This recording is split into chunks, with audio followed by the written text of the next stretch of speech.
this area.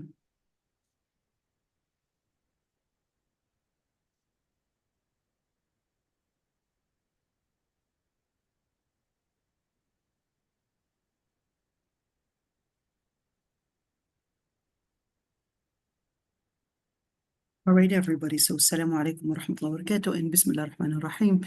And inshallah, today we're still at this ayah. يا أيها الذين آمنوا شهادة بينكم إذا حضر أحدكم الموت حين الوصية اثنان ذوي عدل منكم أو آخران من غيركم. So yesterday, what we were going in details with was this piece of it, which is the اثنان ذوي عدل منكم. So starting from here, and أو آخران من غيركم إن أنتم ضربتم في الأرض فأصابتكم مصيبة الموت. So we pretty much left that here.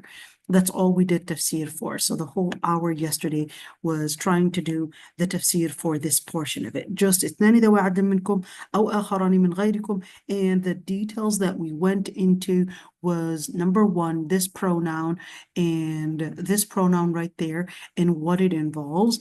And we talked about this ضربتم في الأرض, this compound word and what it means, and we went into فأصابتكم مصيبة الموت. Wanted to say one thing. Yesterday I was asked a question, and the question goes as follows. Would you rather see someone dying or getting medicated for a chronic illness?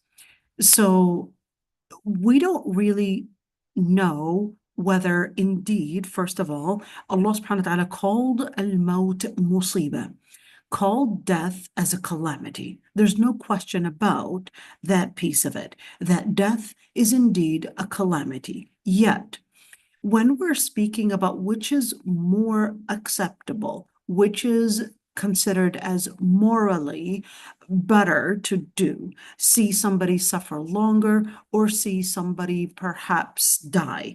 And I remember a story, one of my doctor friends told me that some of her, well, one at least, one of her doctor friends who was what is that doctor that specialized in cancer? I forgot what they were called. And she admit that she was giving certain medications to some of her patients, even though she had known that such medications were actually going to shorten their life. In other words, it was going to make them basically just die faster, and that because that doctor that prescribed the medication had claimed, or she said that their illness, that there's no cure for it, so the best thing to do is basically make them not suffer as much. So which is more morally acceptable? Is it to end the suffering, or is it to prolong the suffering, even if it's at the expense of perhaps even if it's at the expense, of course, the person dying or not, etc. So which is more morally acceptable? Number one is that it is not obligatory to medicate. Okay, just keep that in mind. It's not obligatory to medicate. If someone wants to choose to not take the medication, and perhaps maybe they chose that they don't want to see an oncologist to get treatment for their cancer, and they prefer trying the herbal method, or perhaps trying those methods, even though, of course, we don't have enough studies in that regards, but that's what they wanted to choose, to use the path for their treatment. Is that permissible? It is permissible. Is it obligatory to medicate? Differences of opinions between scholars. Yet, as a clinician, can a clinician intervene and say, well, this person needs basically this type of medication to end their life or expedite their death because their suffering is basically going to be too much to handle, so will basically expedite their death. In other words, yes, it's a form of euthanasia. It's a form of so-called mercy killing, okay? But is that permissible? The answer is no. It is not permissible to give a medication to expedite somebody's death, because then in that situation, the person is involved in killing someone.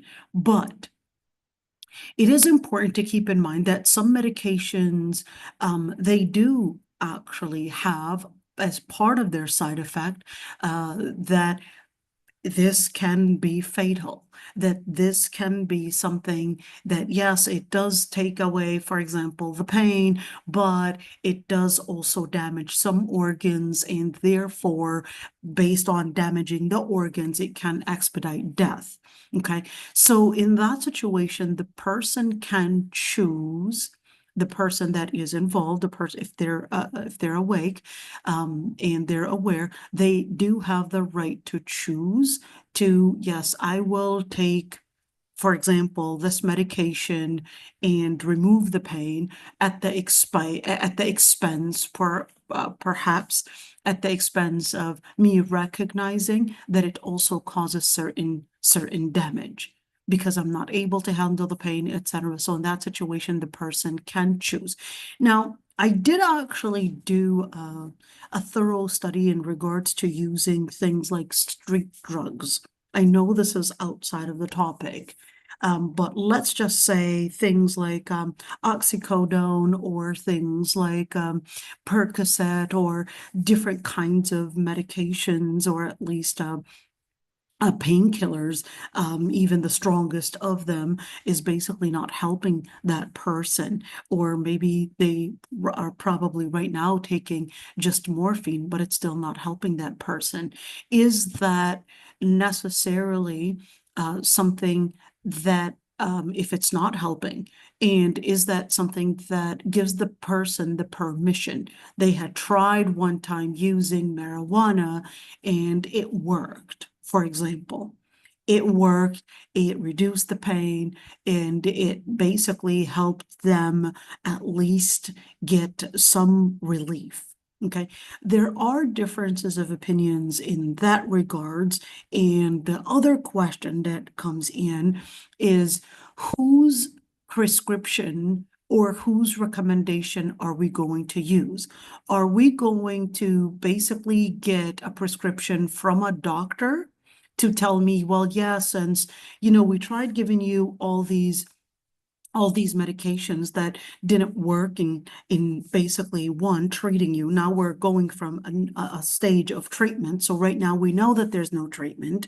This is a chronic illness right now. We already know there's no treatment, and we're just talking about really treating at least some of the symptoms, whether it's pain, whether it's dizziness, whether it's probably being nauseous. We're right now just treating some symptoms. So can we use our own personal experience to say, well, based on my personal experience, I had tested, or I had tried using, I don't know, this type of CBD, and it worked for me.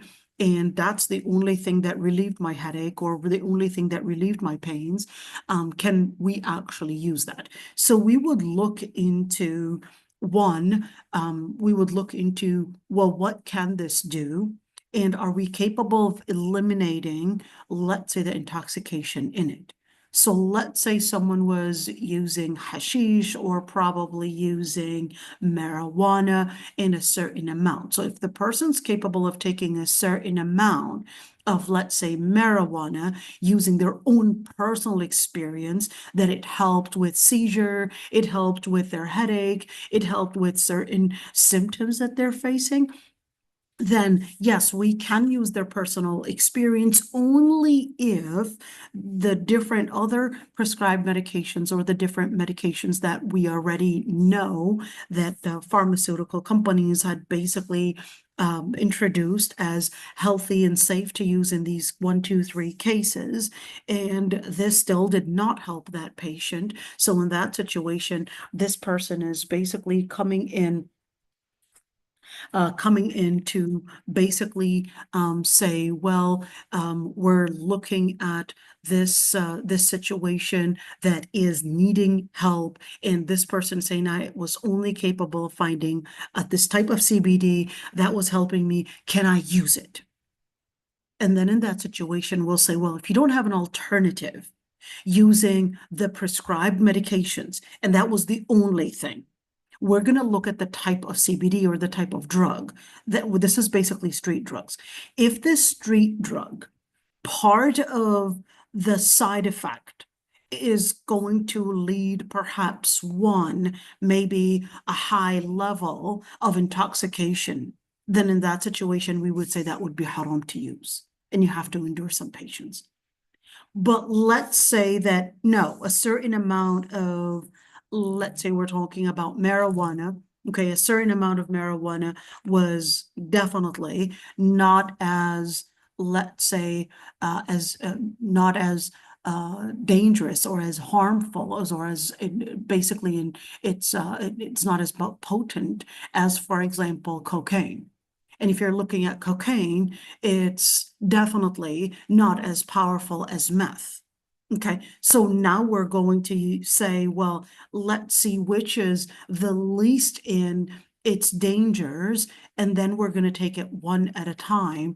But in general, we would look at one's personal experience, and we would not jump from one street drug to another until we would basically deprive the other methods to basically help that person. And certainly no doctor is going to give you the prescription to use marijuana because it's illegal, or use probably a CBD because it's illegal and not tested.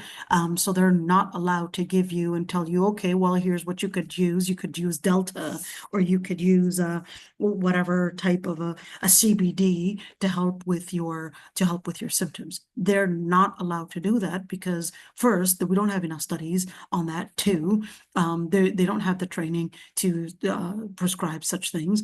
And three, of course, certainly these things are more street drugs than actually things that work. But am I allowed to use these things? Am I allowed to use these things if, like the CBD that is basically sold in a lot of the tobacco stores? Okay, if the person is using that CBD as, let's say, therapy, maybe to help with maybe massage, muscular pain, etc., then it would be permissible to use. It's basically a sort of a plant. Okay.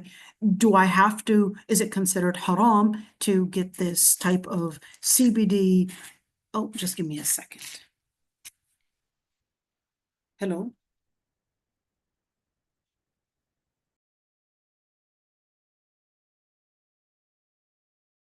Sorry about that. I thought it was an important phone call, but when you're not really sure and the accent sounds hard for me to even understand what Maybe they're it was a saying. scammer. Not necessarily, Noura. I haven't actually been getting scam calls as much as I was getting in the US. So here you barely get any scam calls. It's just sometimes hard to understand the accent. It's a very heavy accent, so yeah, that makes it hard. Okay, let's get back to our subject. So when we're speaking about the CBD, for example, some of it is coming in pills, some of it is coming in some of it is, oh, that's weird. Sorry, everybody, but looks like, hold on. Sorry, everybody, I gotta pause for a second because I'm getting the contractor person and I need to wear my hijab. Hold on.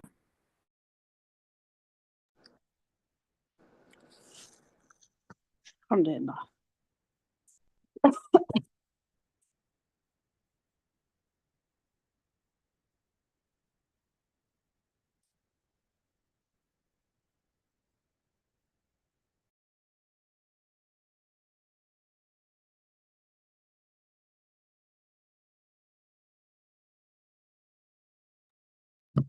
Alhamdulillah, it's good that us women are multitaskers. That's all I have to say.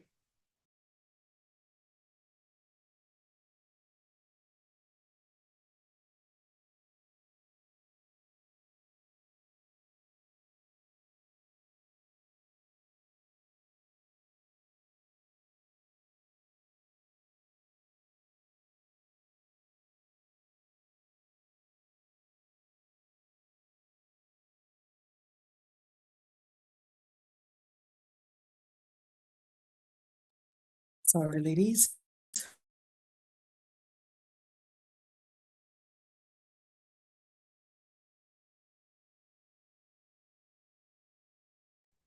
That's okay. Okay, Assalamu alaikum. Sorry about that, everybody.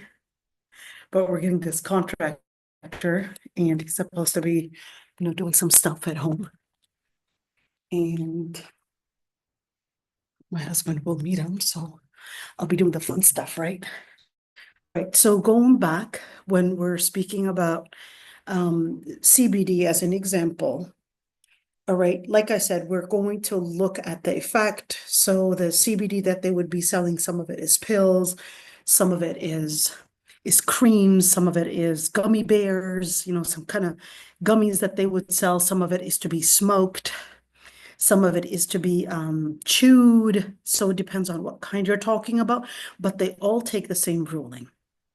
So whether we're speaking about a pill or whether we're speaking about a cream, they all take the same ruling, and it would be the consumer's responsibility to use it for the right thing.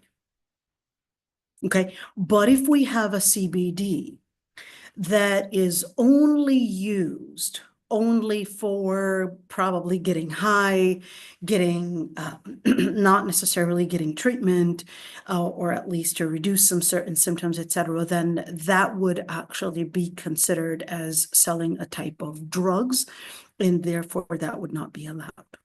So just wanted to mention that one, and it would be the person's responsibility, the consumer, that is, to use it for the right thing. Okay. I know it's a little off topic, but I thought it would be important to talk about, and I do actually mention that in details, the evidences, the scholars' point of views, and their evidences and so forth in regards to using these street drugs or using these methods for treatment and cure if it contains,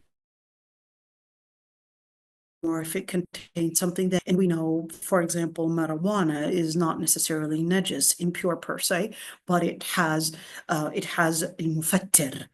Al-mufattir is basically anything that harms your body is mufattir.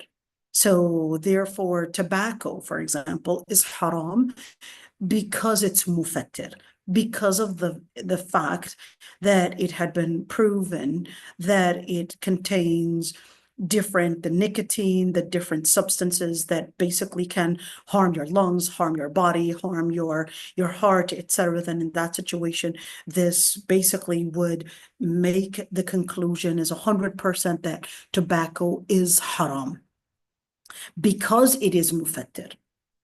At one point in history, they didn't know that it was harmful. And it was common to know, for example, some of the scholars, they were known to being heavy smokers. Okay. And that's because they didn't know that it was mufattir at the time. We're talking about the 1800s. Okay. Some of the scholars were actually known to being very heavy smokers. Well, they didn't know that it was mufattir. Now it's known. Okay. Okay, let's continue with the tafsir right here. So تحبسونهما من بعد الصلاة فيقسمان بالله إن ارتبتم لا نشتري به ثمنا قليلا ولو كان ذا قربى. What is تحبسونهما? We actually went in details yesterday with that. It basically kept after Salah. Oh dear, I know the internet connection is playing games, so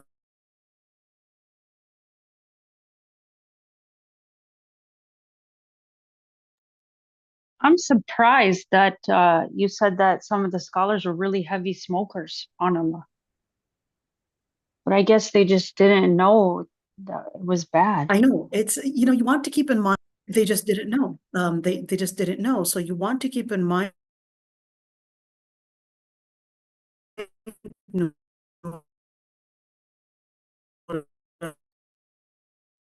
Oh, the connection.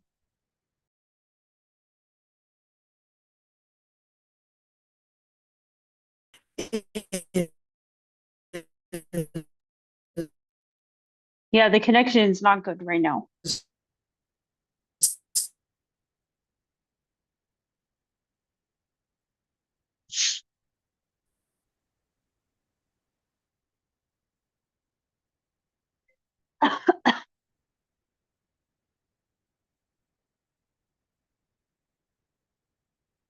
Is this better at all? Yeah, at least it's not cutting. Okay, well, let's hope it continues to be good because I changed my spot. Instead of putting on the hijab, I basically needed to change the spot and just be in a different place. But then if you're in a Okay. different place, it's picking up the internet in a different way.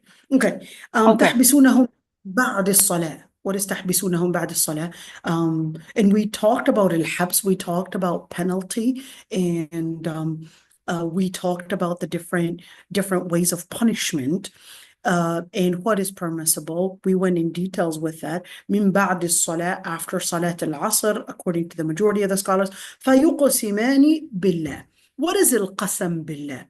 القسم itself, let me write down the word to explain it. What is القسم? Al-Qasam is basically making an oath. And what the oath basically means, it just means you're putting Allah subhanahu wa ta'ala as your witness when we had deprived perhaps all the evidence to prove that this person is right, this person is innocent, this person is basically a victim or the whatever we're looking into.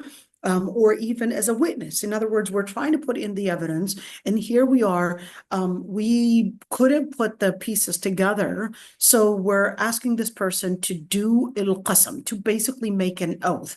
And we went in details. What does this oath look like? Does it have to be putting my hand on the Quran? And we said that some scholars like Ibn al-Arabi regarded that that's an innovation. That was never done by the Prophet ﷺ, never done by the Sahaba. Therefore, that's an innovation. But you had a Shafi'i say, well, I had seen a qadi, a judge in Yemen, do that. But other scholars, they said, no, it doesn't have to be involving the Quran whatsoever. It's all about letting the person recognize the sanctity and the weight of that oath that they are making, whether it's probably choosing a certain timing, maybe right after Salah, or maybe choosing the place, maybe in Mecca, maybe in Medina, maybe at the door of the masjid, to let them recognize that this is serious and the weight of their oath, or perhaps at a certain circumstance, maybe during rain, maybe on a special day, perhaps Laylatul Qadr, for them to recognize the weight of that yameen, of that oath that they are making. Or perhaps even in a position, should we let them stand? Should we let them stand on a podium? Should we let them be maybe on camera? What can we do to let them recognize the weight of their oath?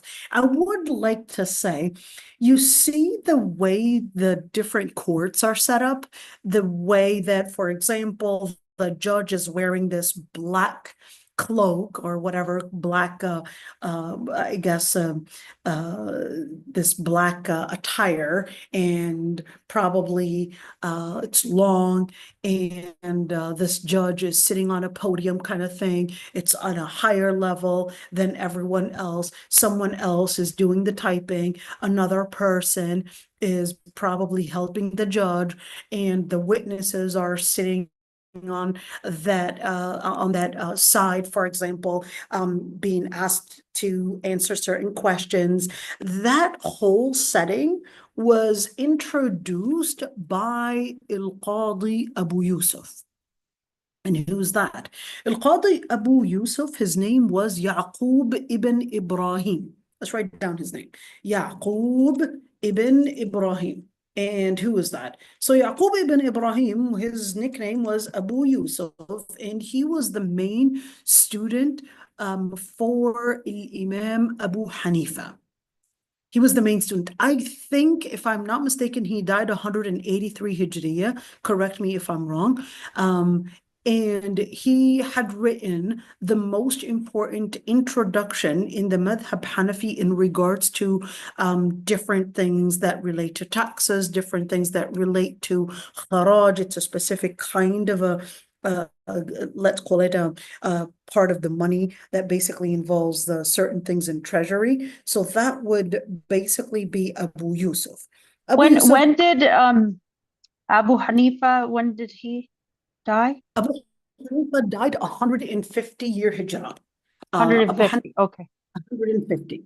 So Okay. Abu Hanifa died 150-year Hijrah, but Abu Yusuf died certainly later. I don't know if it's 183 or something like that, but it was something around there. And that was Abu Yusuf. Basically, the other, and he's probably the figure after Muhammad ibn al-Hasan al-Shaybani. Muhammad ibn al-Hasan al-Shaybani, as a Hanafi, basically student for Abu Hanifa. But one thing that Muhammad ibn al-Hasan al-Shaybani had done that Abu Yusuf did not do was basically record and write the foundational books, the main mutun, the main foundational books for al-Madhab al-Hanafi, which Abu Yusuf did not do. And now, speaking of which, that type of setting where we have these witnesses come forward, they're sitting on a certain place, they're making an oath, they're the jury, they're the attendees, they're all these people. Do you have any objection? Or using the mallet to basically silence everyone, dressing in a certain way, all of that was actually introduced by Abu Yusuf.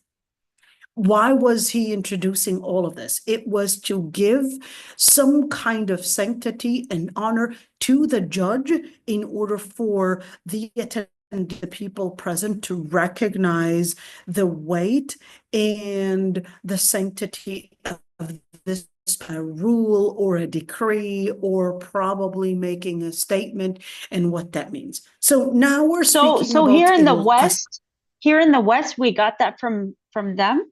I mean, yeah, from him. SubhanAllah. Yes. Yes. And how did that even get to the West? It got to the West.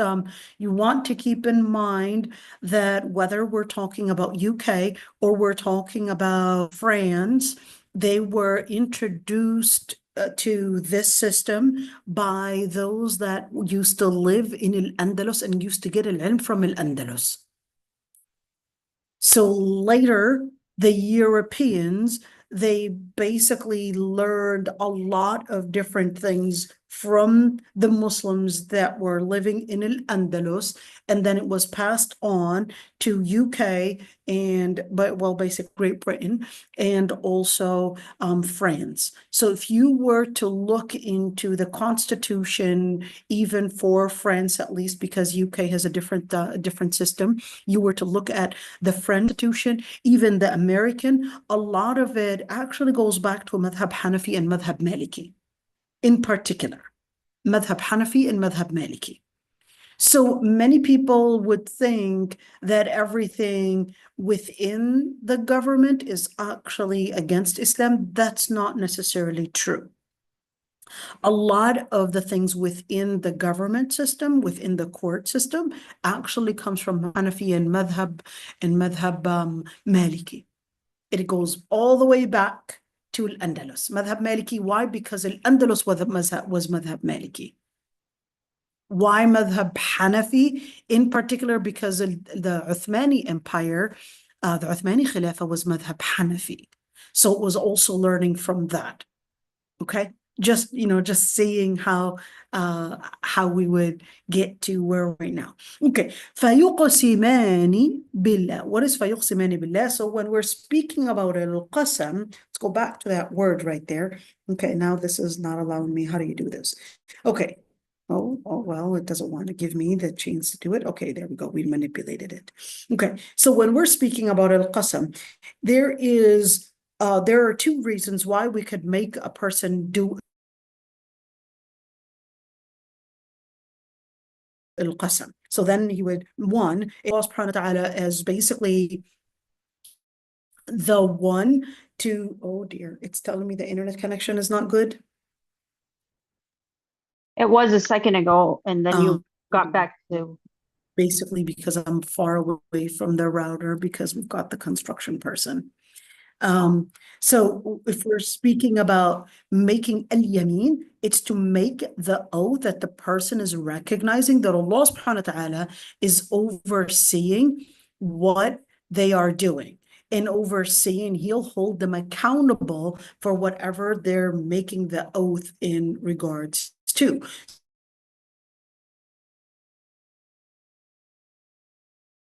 So when we're speaking about who is the duality referring to, so first the man, there's the fayuqasiman. So who is it referring to? Who is the duality for? It's basically for the adl minkum. This is talking about the two witnesses. What they make the oath in or by Allah subhanahu wa ta'ala. And the oath could only be by Allah subhanahu wa ta'ala. And what is it that they're going to be making an oath for? That they're basically honest and that they would put Allah subhanahu wa ta'ala as the one to witness that what they are coming forth to witness is basically true and is basically reflecting what had happened with this person that is dying, and that they're coming forth in order to witness and have Allah subhanahu wa ta'ala as their witness, because there's no evidence to prove that they are right. We don't have any evidence. We don't have a written document. We don't have any notarized document. We don't have anything else. But these two people that are coming forward claiming that this person made this will, we don't really have any evidence to support it. They just said, well, this is what we had seen. This is what was said. And we're here coming forth to make this yamin. Is it wrong to make an oath? The answer is no. As long as the person is honest with their oath, there is absolutely nothing wrong with making an oath. Sometimes it's necessary in order to document a certain evidence or to document basically people's rights in place. So it could be necessary that the qadi himself may require that they would make the oath, but do we have to make them do the oath? The answer is no. When do they make the oath? They would make the oath in a situation where in irtabatum, we're really not sure whether these two people are really saying the truth or not. So the qadi is doubtful whether it is true or not. So then the qadi is saying, well, what I want you to do, I want you to make this oath that you really are trustworthy in what you're saying. It could be that he can ask both to do an oath, or he can ask one to do an oath. The oath is to say what? The oath is to basically say, لا نشتري به ثمنا قليلا ولو كان ذا قربى. We're here making the oath in regards to the will that this person had done, that we would not substitute. Look at this wording. The word nashtari is substitute. We're not substituting anything for the principles of Allah subhanahu wa ta'ala, and whatever it takes, no price is going to be a price that we would substitute for the honesty of being committed to whatever oath we're doing, even if that meant some benefit that involves a relative. That's simple. So we are not here substituting anything that is right here. This is bihi, referring to Allah subhanahu wa ta'ala, we would not substitute anything for Allah Almighty, no matter what the price was. That's why it's coming in as not a thaman, but feminine. In other words, it's not defined, and there's no price that is going to be valuable enough or considered as a place that is big enough for the principle of Allah subhanahu wa ta'ala to basically give up on. وَلَوْ كَانَ ذَا قُرْبَى, even if that person was a relative and probably giving them some form of benefit, وَلَوْ كَانَ ذَا قُرْبَى وَلَا نَكْتُمُ شَهَادَةً. Now, what are they doing? They're basically making this oath. لا نشتري به ثمنا قليلا. Does it have to be in Arabic? The answer is no. It doesn't have to be in Arabic. It can be in that person's language, because the whole object is to let the person recognize, understand what they are making an oath for, and it has nothing to do with the language itself.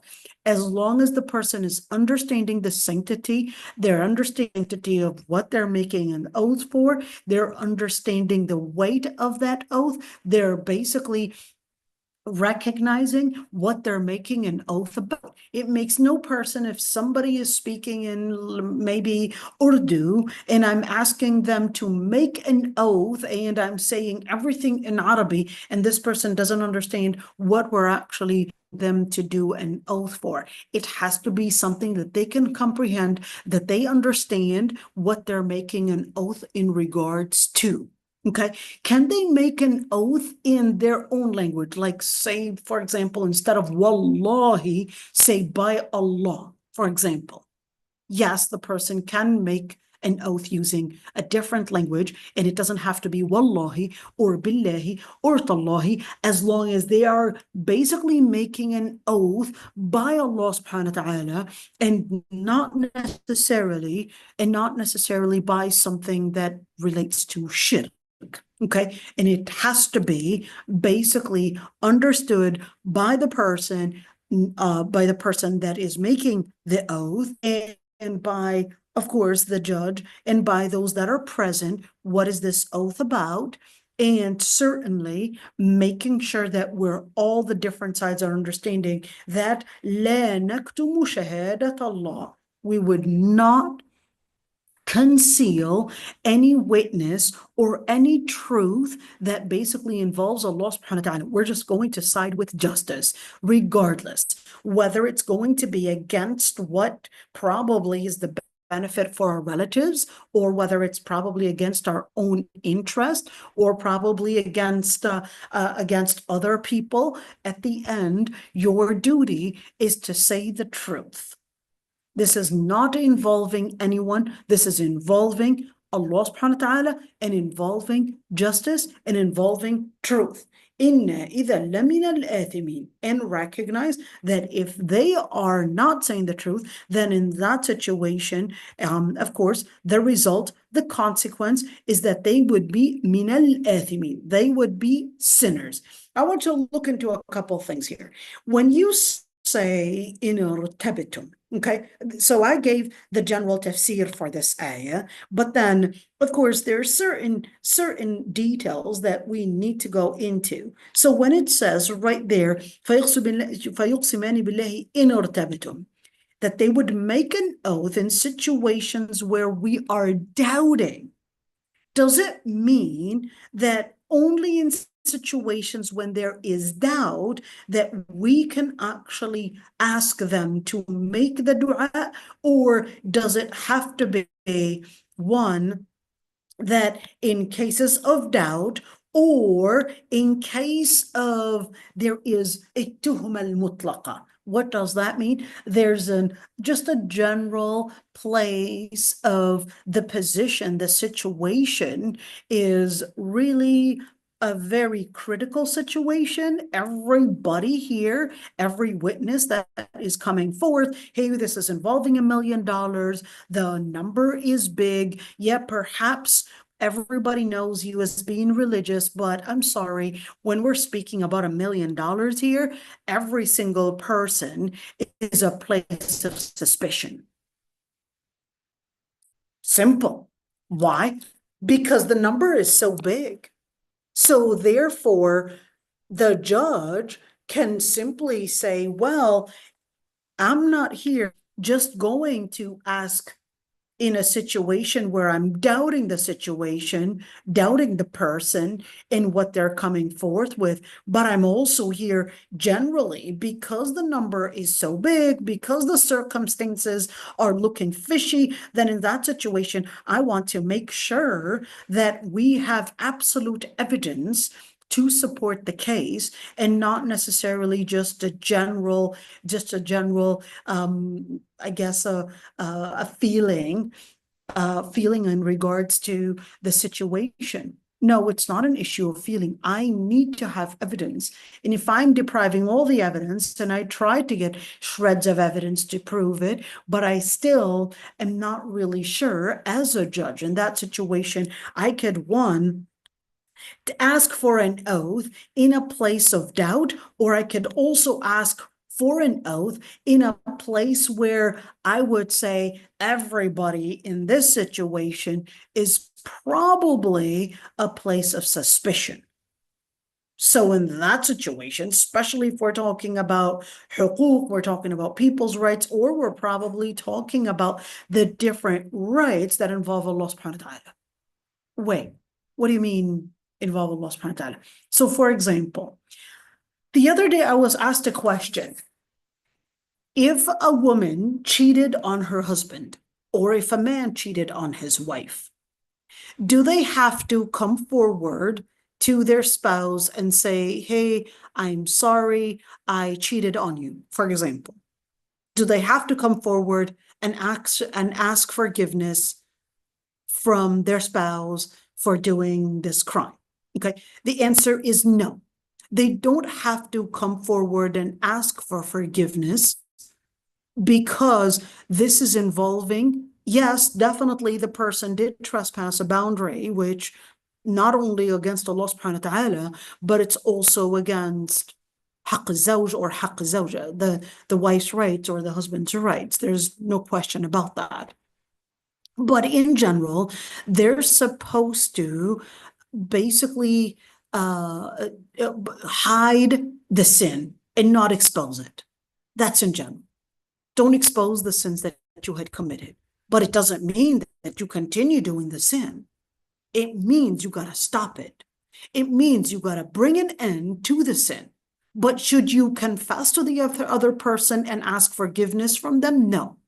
Because even if they had forgiven you, Allah subhanahu wa ta'ala, this is a principle that involves Allah subhanahu wa ta'ala, which is, for example, an example, zina. Just because you committed zina and this person that is your spouse had forgiven you for it, it doesn't mean you're forgiven.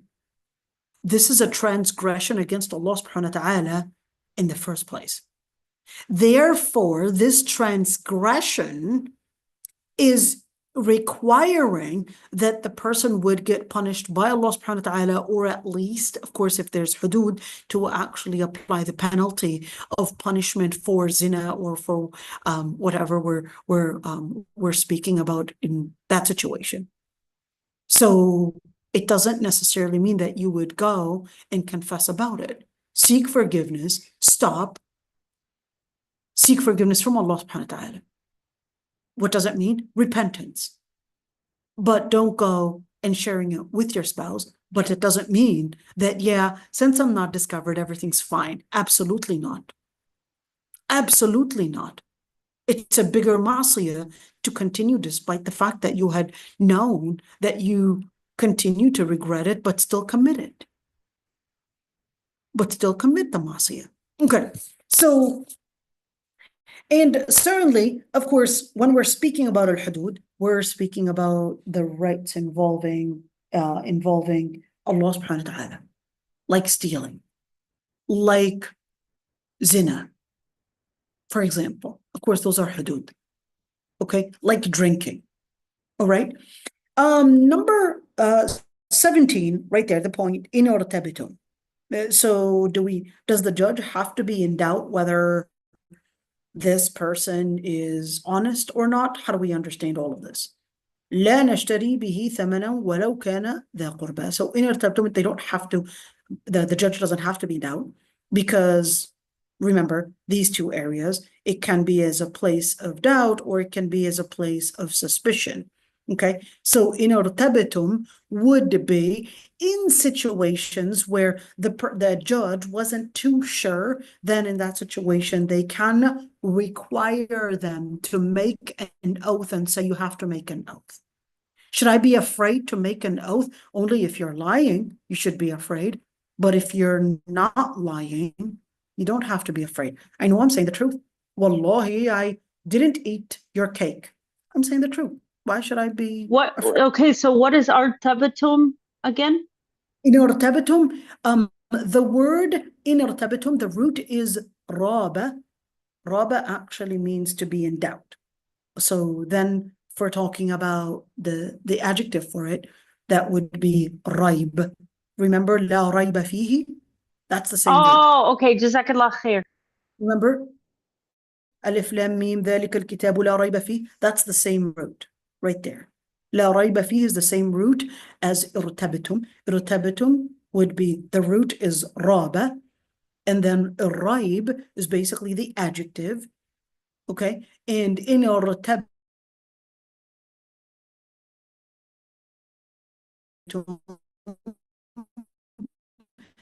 this basically is, let's see if we can break it. Let's see the ones. Here's the raw. Okay, how can we actually color that? Let's see if we can color it. Oh, the whole thing colors, not part of it. So raba, and here we go. Here's that bat right there. So what about the ta and the tum?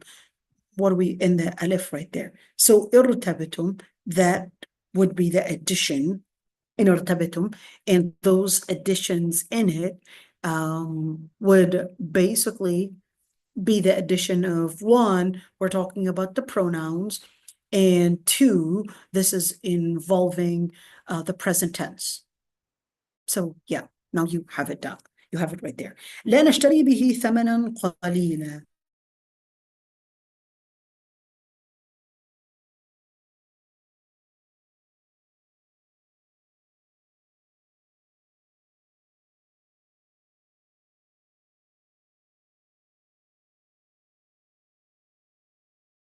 And no one is paying us to do this. This is the truth and only the truth. And we're not getting any money or any compensation, even if that was a relative, no matter what it is. And that's the same thing. This is known in اللغة العربية, just like this ayah. وَالْمَلَائِكَةُ يَدْخُلُونَ عَلَيْهِمْ مِنْ كُلِّ بَابٍ سَلَامٌ عَلَيْكُمْ. This is known in اللغة العربية. Let me translate this one. And the angels would be coming onto them from every single door. Salamun alaykum. Peace be with you. So what are they, how does this go? So there is some that is involving il-hadf. There's an omitted word in here. An omitted word, linguistically, this is acceptable in Lugha Arabiya. Okay? Linguistically, in Lugha Arabiya, this is acceptable. In English, this is not acceptable. In English, this is broken language. But in Lugha Arabiya, this is absolutely fine, which basically means the angels are entering upon them from every single door in Jannah, and they would be saying, peace be with you. Every time they meet them, like, peace be with you. We're so happy for you. Congratulations. They're always, meeting them and greeting them this way. Ya Rabbi, Allah yu'idna wa yu'idku, Ya Rabbi. Okay, so يقولون سلام عليكم. Okay, so now we would see that if you want to judge the ayat, you want to talk about Lugha Arabiya, the most important thing, and let's say miracle for the Prophet ﷺ is really that Lugha Arabiya. It's the Arabic language, it's the Quran. That's the most important miracle that the Prophet ﷺ had come with. It's basically the Quran itself. It's the balagha. It's the Lugha Arabiya and the eloquence in the Quran itself. That's the most miraculous thing about the Quran. So how can I judge it myself? Remember, if those that were at the highest level in eloquence, which basically are the people of Quraysh, they were at the highest level of eloquence. They tried to challenge the Quran. They couldn't come with an ayah. They couldn't come with the shortest ayah. The shortest ayah you got, short ayah, إنا أعطيناك الكوثر, or a short ayah, ألف لام ميم ذلك الكتاب لا ريب فيه. Simple. Just a short ayah. قاف والقرآن المجيد. They couldn't even come with something that short. That short, just one ayah. Okay, so الاشتراء هنا ليس بمعنى البيع. I want you to look at this one. الاشتراء, right there. So when it says لا نشتري به ثمنا قليلا, this is not talking about it involving buying and selling, meaning trade. But الاشتراء here, لا نشتري, this is actually talking about some kind of a compensation that they would be getting. So they're basically saying, we're not here. This is, in other words, the person is not making the dua, or sorry, making the oath and saying, well, yeah, I'm not here buying or selling anything. I'm not making a trade. But in reality, they're getting paid for something, or they're probably getting some benefit out of this. Okay. So al-ishtira here is not involving the word la نشتري به ثمنا قليلا. And one thing, there is something called, I want you to look at this word. There is something called a tawriya. What is it, tawriya? I want you to look at this one. This is really important. What is it, tawriya? A tawriya is when I would say something, you understand it in a certain way, but I am covering the real meaning of what I'm trying to say. So it's a form of lying. So for example, you're asking me, did the contractor come yet? And in my brain, I didn't want to tell you that the contractor came to fix the door or do something. So I basically, in my brain, you were talking about one contractor, but I didn't want to say the truth. So I basically concealed, and I basically said, no, he didn't come. And I was referring to he as probably maybe, I don't know, Trump. And I said, no, he didn't come. And I didn't say the contractor, or at least the pronoun that I was using. You were referring to the contractor. You understood that I was talking about the contractor. And I, in my brain, was having the intention to put the pronoun he and refer it to another person. That's tawriya. And this is a form of lying. Okay? And it's important to say, when we're speaking about il-qasam, when we're speaking about making an oath, the intention in the oath is not based on your intention, but is based on the qadi's intention. So what does that mean? So let's say the qadi is saying, of course, he's in doubt whether you had taken the car. And the qadi was in doubt whether you had taken the car. So he asked you to make a yameen, an oath, that you didn't take the car. So the qadi was there and told you, make an oath that you didn't take the car. And then you stood on the podium and you said, Wallahi, I didn't take it. And it, you wanted to refer to some candy. No, you can't get away with that. Because the intention is actually based on the intention that the qadi is in at that moment, which is, we're talking about a car here. We're not talking about some kind of candy. So for you to claim that, oh, I basically was talking about it, I got away with the lie.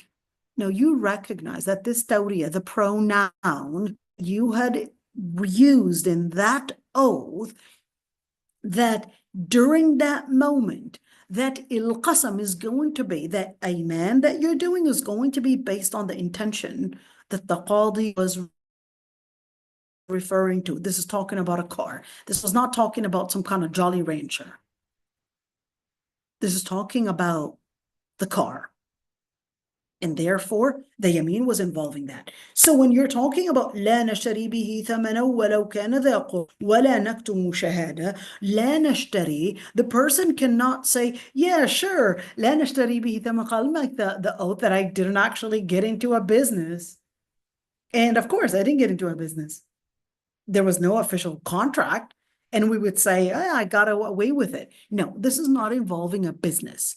This is involving that you taking some sort of a benefit in order to lie about the situation, in order to get somebody's favor, somebody's interest, or whatever it is. You're getting compensated to lie about something. That's what it means. لا نشتري به ثمنا قليلا. And certainly, who's bihi referring to? It's referring to Allah subhanahu wa ta'ala. That you would not whatsoever compensate or take anyone as whatever price, whatever offer there was, you would not whatsoever alternate or accept anything to substitute for the principles of Allah subhanahu wa ta'ala. So this bihi, the pronoun bihi, involves Allah subhanahu wa ta'ala. Let's continue. The Prophet ﷺ had said, وَاتَّقِ دَعْوَةَ الْمَظْلُومِ فَإِنَّهُ لَيْسَ بَيْنَهَا وَبَيْنَ اللَّهِ حِجَابٌ. What is it? اتَّقِ دَعْوَةَ الْمَظْلُومِ. Let's see.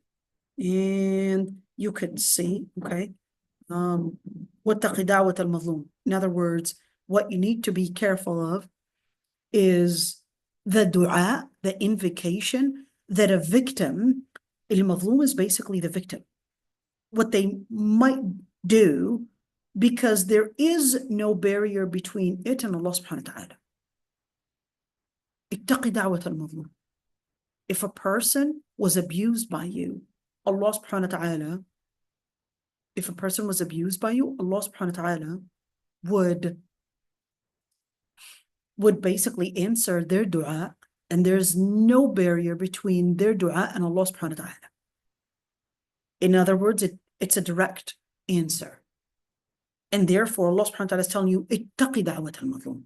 Be careful from this victim making a dua on you. Be careful from this coming to you and thinking that I can get away with it. No. Maybe And you're abusing don't we the have person. don't we have to be careful ourselves with making dua against Wallahi, a Nur, person? alhamdulillah, Rabbil Alameen had given you, alhamdulillah, good family, alhamdulillah, given you a good husband, given you, alhamdulillah, the circumstances that you're in are good, but there are a lot of people that are really Muslimin out there. Yeah. There are people that are Muslimin, there are people that are abused, there are people where they are very vulnerable and they have nowhere to go. They Yes, have no support whatsoever. I guess I'm just saying, like, don't we have to be careful, Yani? Not like just to say it right away, you know what I mean? Wallahi, shufi Noura, it's a lot easier said than done. It's a lot easier said than done, because there are situations where all I could say is Hasbi Allah wa ni'mal wakeel. I'm trying to prove my right. I'm trying to prove that I'm innocent. But these zalama, these tyrants are going farther and farther with their abuse. So all that's left for me is to just say, Hasbi Allah wa ni'mal wakeel. It's the word that's enough. Laysa bayna Allah wa bayna al-hijab. You're basically saying, Ya Allah, you be the one. You be the one to rule in my matter.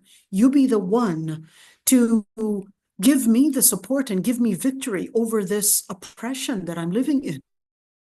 Hasbi Allah ni'mal wakeel. That's a scary thing to say.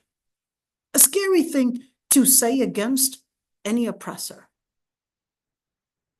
Allah ya Rabbi yultaf fina. It's so hard to be in a situation where you just feel hopeless.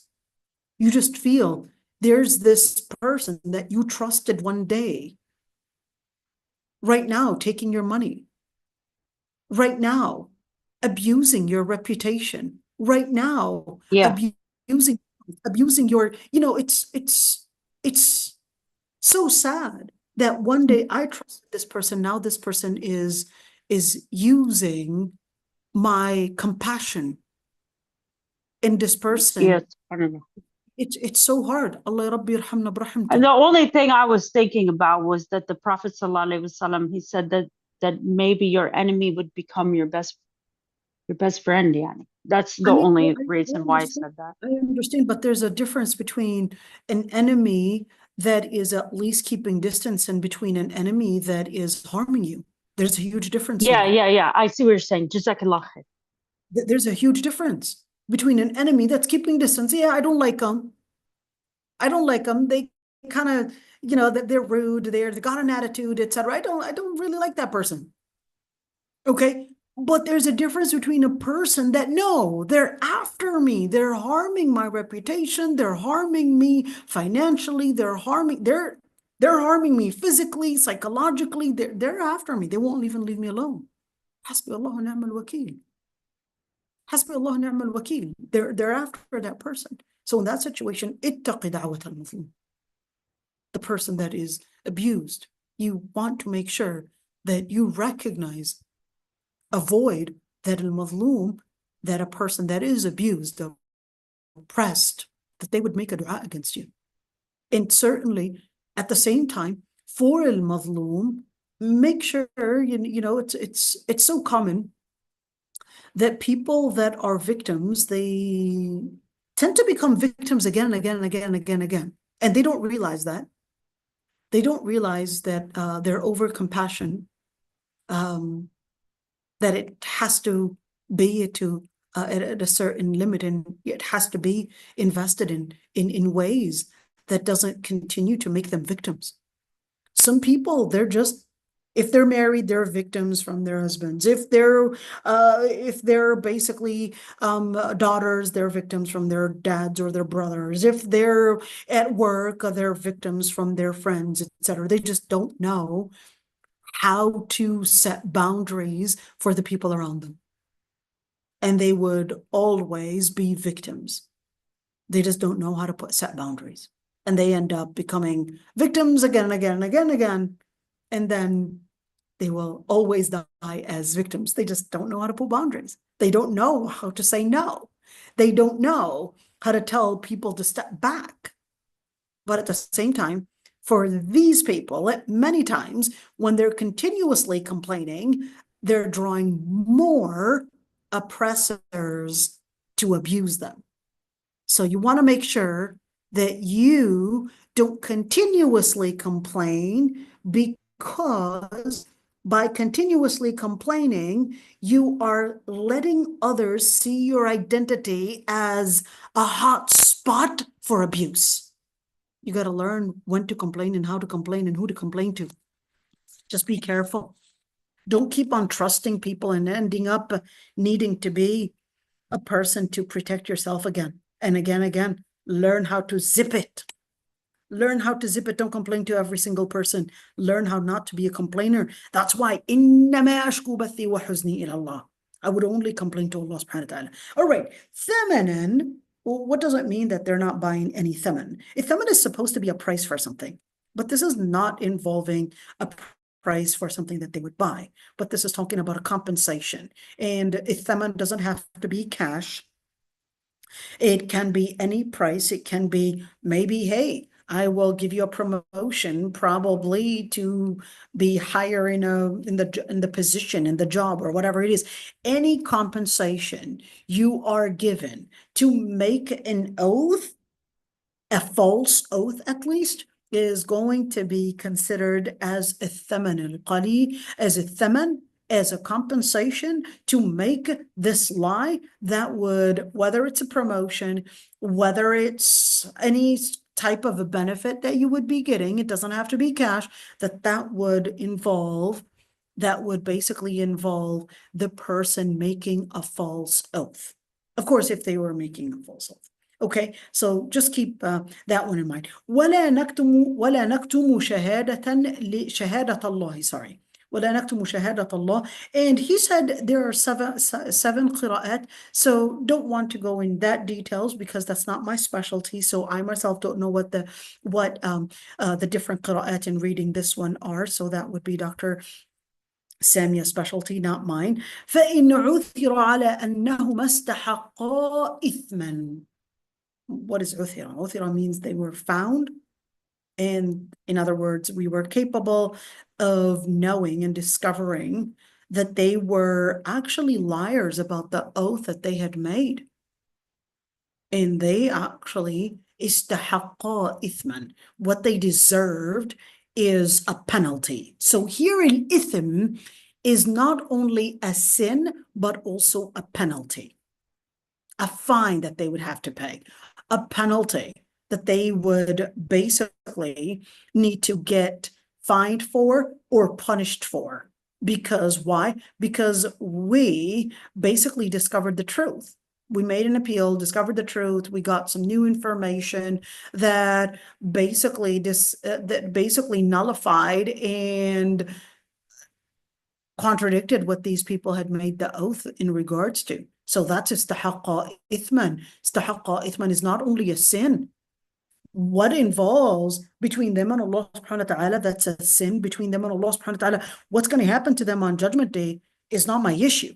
My issue is what's going to happen to them in this life, where as a judge, I need to make sure that one, the person's rights, basically the person that made the will or the family to whom that will goes to, that this money goes to them or this whatever property goes to them. And therefore, everything is in place.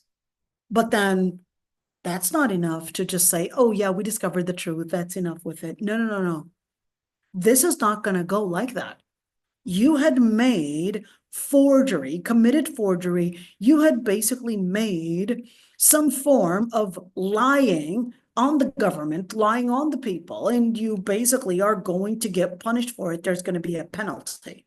Okay, why? Because this is a form of perjury, and this is a form of fraud. This is a form of lying, and this is supposed to be zawajir, and this is also to let others basically learn a lesson not to commit any forgery, not to commit any lies, not to lie, not to commit any of such crimes.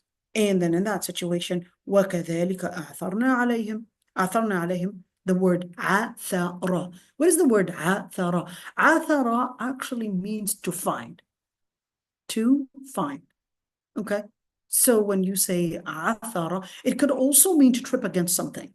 This one's rather different, right? To trip on something. So athara, if you're walking and you trip on something, oh man, I hate it when there are all these, Legos, and these Legos are on the floor, or even a car. That makes it even worse, a toy car, and you're walking, cleaning the house, and you step, oh man, what's even worse is a thumbtack. Oh man, you athara on a thumbtack and you didn't even know it was there. You're stepping on it, man, that would be really painful, right? And then in that situation, that is a form of athara. It's to trip against something, trip on something, step on something. Okay, that's athara. But this athara, we're not talking about tripping on anything. But in Lugha Arabiya, the words, they go back to a certain meaning. They go back to a certain word, and then they become basically that reference. So here, athara is basically that they had come against new information. This new information, it was not available to the qadi at the time, but then now there was an appeal, there was new information that was discovered, and now we're changing the ruling because it involves finding new information that basically voided the whatever we had made the trial for. The last trial was involving these two witnesses coming in and making the oath. Now we discovered with this new information that they were actually liars. Yes, certainly there's going to be a penalty, Okay, then that situation, ithman, that they had, which would mean right there, this word عثر أنهما استحقا إثما.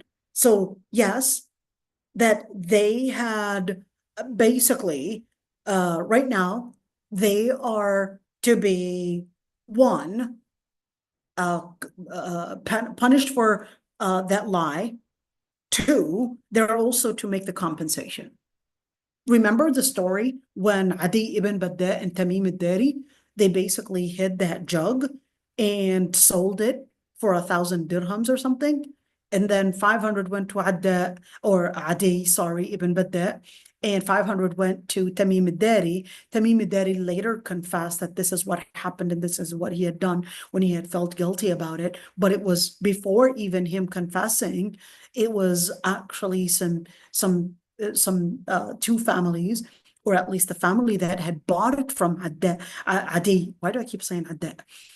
From Adi and Tamim al-Dari, okay? They had confessed that they had bought it from them. So now the other family, the family Bani Sam, they come forward and they say, hey, who did you buy it from? Well, we bought it from Adi and we bought it from Tamim. Mystery solved. See, they actually sold it to them. We found it. Now, whatever oath that they had made, now we prove by these two witnesses, which is by this family that bought it from them, that Tamim and Adi ibn Badda were actually liars. So, therefore, these people, Adi and Tamim, they need to come forward and actually get the punishment and also compensate the family for the loss and for the jug that they were supposed to be getting. Okay, so this is basically that. فآخران يقومان مقامهما. يقومان مقامهما. We're speaking about basically two others. So the people that bought that jug, for example, those would be the new evidence. They would be the ones to now come in as witnesses and basically testify that, yes, we bought it from these people in order to void the previous oath that was made. Okay, so therefore, we would basically see that يقومان مقامهما, we're actually فيقسمان بالله, so now they're also going to be making a new oath.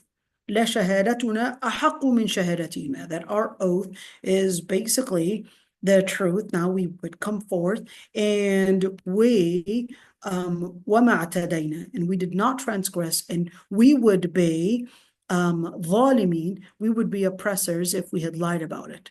So this is it for today, because I gotta go to see the contractor and see what's going on. But we do have a couple questions in the chat. Oh, wow. We could see a lot of them too. Yeah. Let's see. What about STDs? So in terms of if we're talking about the STDs, for example, for passing it on to her, etc. So in that situation, certainly it would be something that certainly the person should definitely seek forgiveness also from in the situation that we talked about, cheating and all of that, and passing on and giving, of course, that contamination, the STDs. And in that situation, certainly the person should seek forgiveness for that. Did Ibrahim and Joseph lie? Ibrahim alayhi salam did do tawriyah. Okay, it wasn't a lie, it was tawriyah.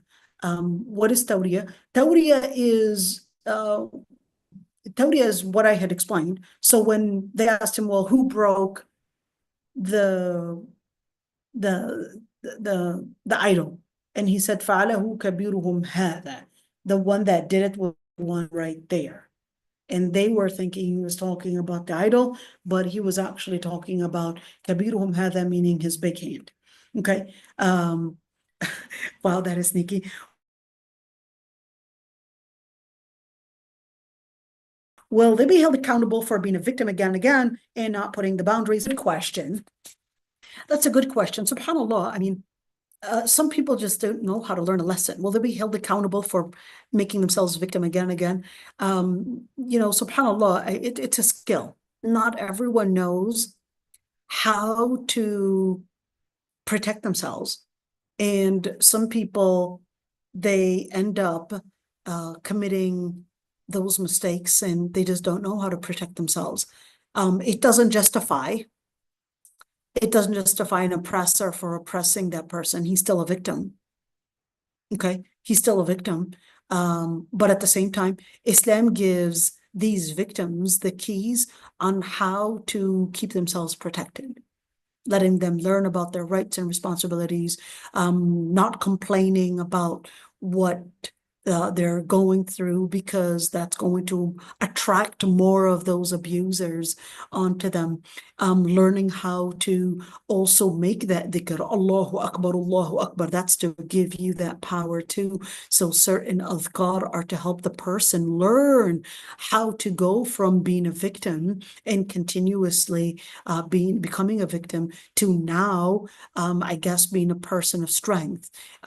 So are they necessarily held accountable? It depends. It's a very broad question, I would say. Some people are just not given the skill. SubhanAllah, they just don't know how to be strong again. They won't be held accountable unless they're making certain mistakes. Some people, they just don't know how to do it. It's kind of like asking whether a person that probably was not given the intelligence. Okay, because being a victim, sometimes it involves a person that probably was not given the intelligence on how to do this. Okay, just keep that one in mind. It's a form of intelligence. They are not smart socially to know how to protect themselves. They're so naive. They're overly compassionate. They just put themselves in these circumstances where they're just continuously being a hot spot for abusers, and they think I'm just being nice. I'm sorry, you're not being nice. You're just being a doormat. Some people just don't know how to differentiate when and how to be nice and when to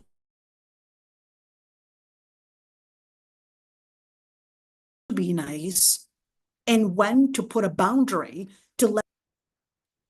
They just lack that intelligence. SubhanAllah. Allah.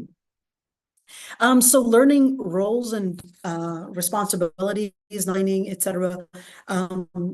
That's a social intelligence. Absolutely. It's a social intelligence, dear. It's social intelligence. And sometimes, hey, I know people that may even have a specialty in fiqh. They know their rights and responsibilities, but then in application, it's a different thing. It's kind of like learning physics and learning how to, I guess, put in the numbers. It's completely different than putting that into application. It's like, how do you put it into application? That's a different engineering process. It's a different thing. Some people are so smart by the book, but when it comes to recognizing how that basically is on ground, it's a different kind of intelligence. Some people can be really smart in medical studies, but when it comes to recognizing how that is discovered, diagnosed, whatever it is in person, that's a different clinical practice. That's a different clinical training. There's a huge difference between training in, let's say, in a clinic and between doing things Yeah, within. more people, Of course. emotional intelligence. That's what they're saying Absolutely. nowadays. Absolutely. And there's a huge difference. You can be a smart person in fiqh, but when it comes to being a judge, that's a completely different ballgame. That's a completely different ballgame. Just because you are specialized in fiqh, it doesn't mean you qualify to be a judge in recognizing where people are lying and what's going on and what the rule is. That's a completely different ballgame. It requires a different kind of intelligence. That's a completely different thing. So the same thing. That's why not because you're specialized in fiqh, it doesn't necessarily mean that you can be a qadi. It's a different training. And not because you are specialized in Islam, in fiqh, for example, it doesn't necessarily mean that you can necessarily be a therapist or perhaps maybe a person that reconciles between people. That's a completely different ballgame. All right. سبحانك نستغفرك ونتوب إليك. حكمة, absolutely.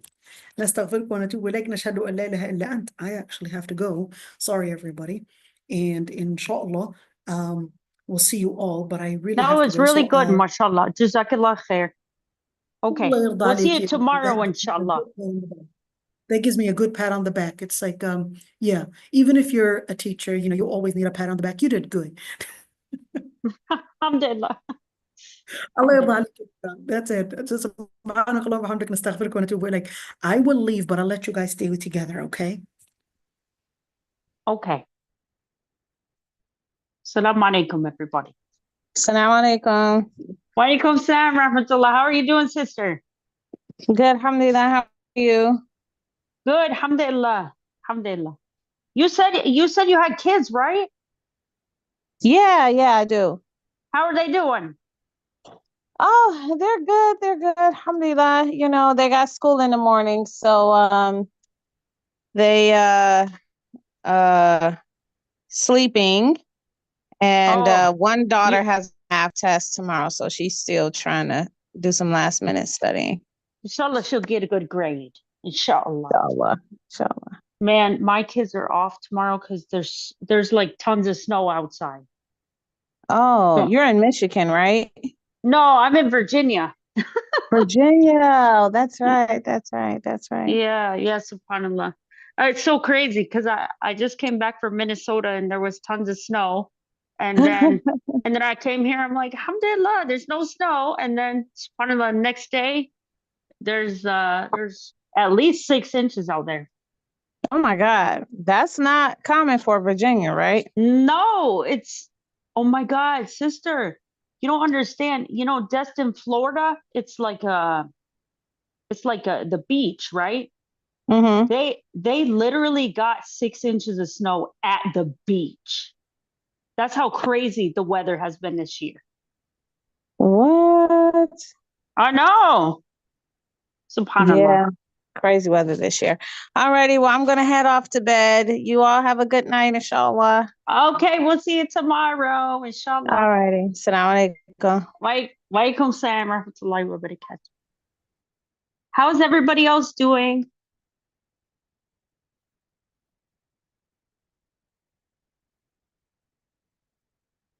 Sister Rehab, how are you doing? Sister Latifa, Arwa, anybody? I think everybody's ready to go to sleep. SubhanAllah. Alhamdulillah. All right, everybody. Inshallah, we'll see you guys tomorrow. Okay, Assalamu alaikum. Noura, you guys, Noura, assalamu alaikum. You guys are on YouTube still. You're still on YouTube. Oh, she's still on. Oh, Jazakallah khair. Subhanallah. Delete the last few minutes. Yallah. Okay. Yalla. Alhamdulillah, you came. You come tomorrow, huh? Inshallah. Yeah. Everybody's ready to go to sleep. Yeah, alhamdulillah. How did you know you're ready so far? Okay, yalla. What? Okay, yalla.